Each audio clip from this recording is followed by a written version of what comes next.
So today, as I said, is the feast of Our Lady of Guadalupe. And so Mary appeared to Juan Diego in December 9, 1531. So in 11 years, we're going to be celebrating the 500th anniversary of the apparition of Our Lady of Guadalupe.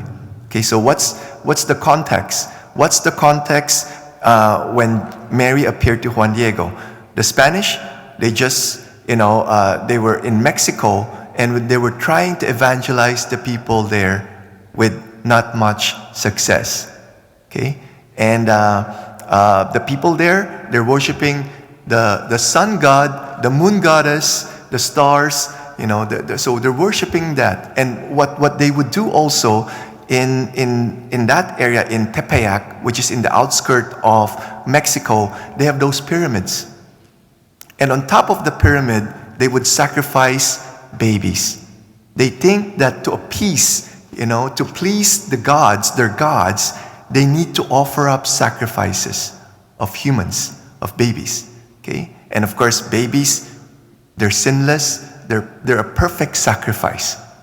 Okay? So what happened there is that it's like in the pyramid, you would see blood flowing from the top going down with these sacrificing of the babies. So not much conversion happening. There are very few.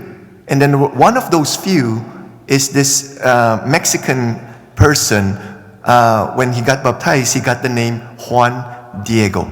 And he was 57 years old, a widow. So that's the context. So on December 9, Mary appeared to her. And this is what Mary told her. Okay? So Mary told her this: "My dearest son, I am the eternal Virgin Mary, mother of the true God, author of life, creator of all and Lord of the heavens and of the earth. And it is my desire that a church be built here in this place for me, where, as your most merciful mother and that of all your people, I may show my loving clemency and the compassion that I bear to the Indians and to those who love and seek me." So Mary asked Juan Diego to go to the bishop to make this request to build a chapel there. Of course, Juan Diego, being obedient, went, and the bishop didn't believe him. He said, "I need a sign." Okay. After that, Juan Diego went to visit his uncle who was so sick. He's about to die. So what happened there is that he decided to go to Mexico City to go for a priest to be able to anoint his uncle. And he was supposed to meet Our Lady, but he went the other way of the hill. He said, I'm going to try to avoid this lady, right? So he tried to avoid, and then Mary appeared to her, to him again.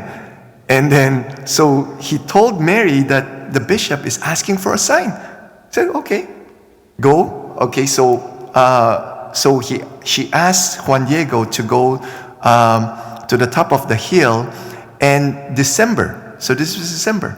Okay, so this is December 12th. And December, it's winter here right now, and in Mexico, it's not that cold, but still cold. And on top of the hill, the climate is colder. So he went there, and he saw roses. And during that time, roses is not the season to have roses. So he gathered the roses, and he were wearing, and the Mexicans, they're afraid of the cold. So they like to wear this kind of blanket around them. So they call it tilma. So he gathered the roses, put it in the tilma, and then Mary said, "This is the sign. Show it to the bishop." Okay, so he went to the bishop, and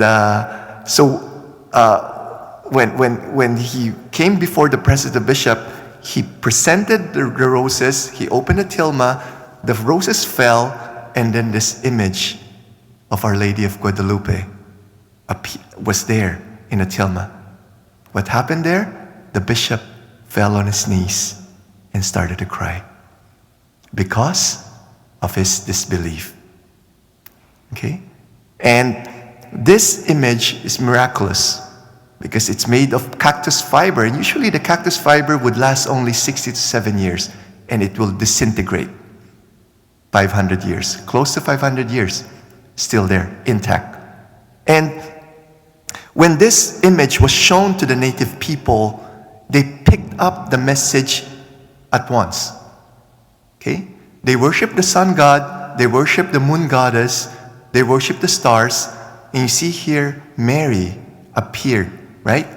Mary is in front, blocking the sun. Mary is standing on the moon. What Mary was wearing is full of stars.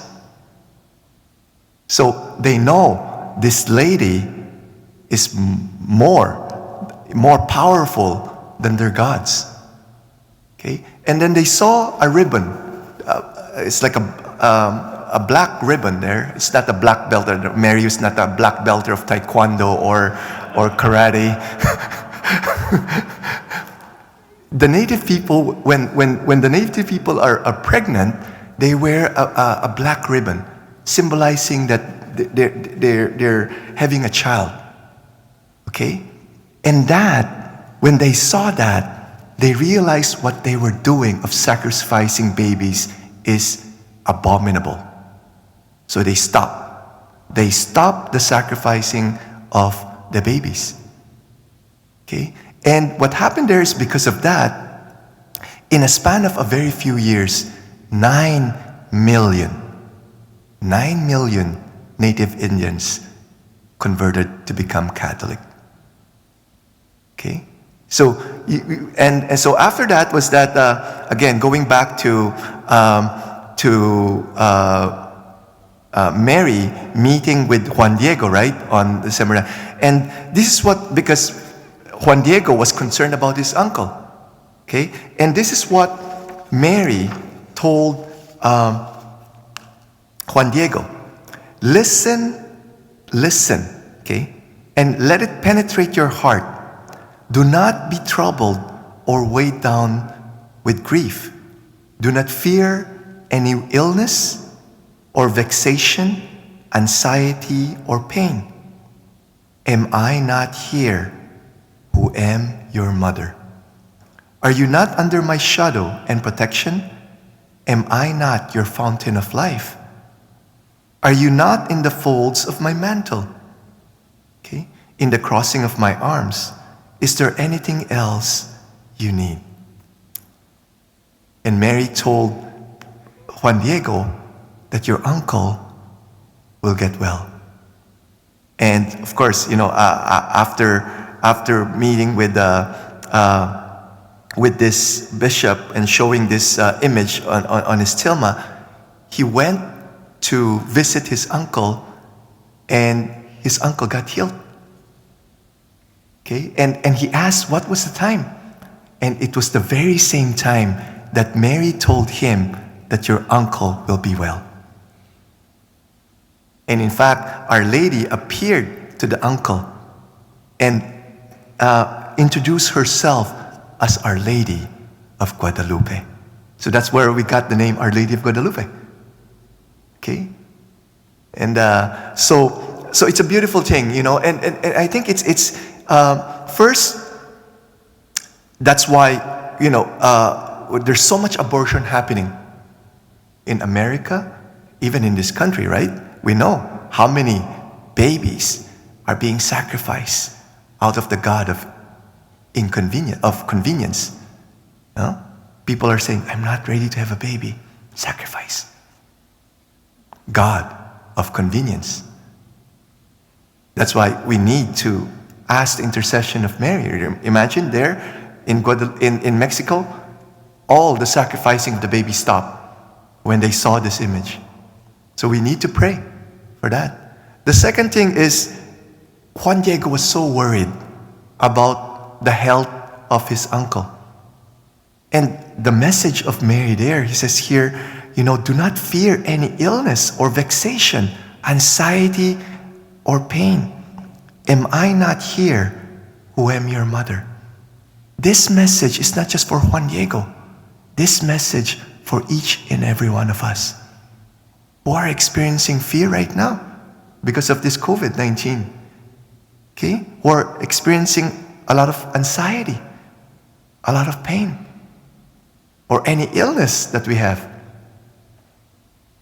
Mary is telling each and every one of us, am I not here who am your mother?